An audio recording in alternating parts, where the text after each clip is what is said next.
Bayarkan dia sendiri kot. Masalah kau. Kau siapa? Tak, aku... Itu bukannya kerja dia, kerja kau. Kau post lah pasal bisnes kau.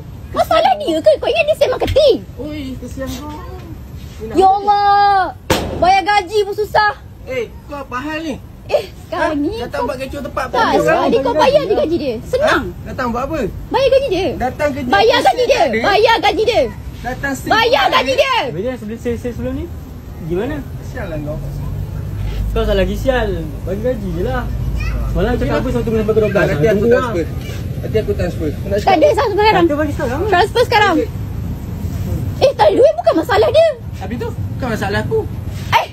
Weh, macam tu Macam tu kau hanya pekerja kau.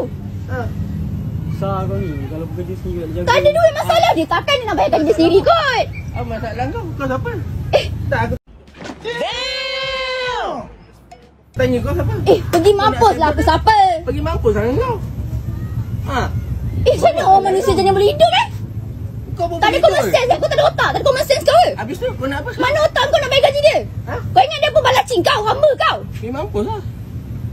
Mampus lah. Ni macam ni orang ni pergi mampus nak bayar gaji pun susah. Habis tu nak apa kan? Tak ada aku datang nak gaji. Tak ada. Gaji tak ada.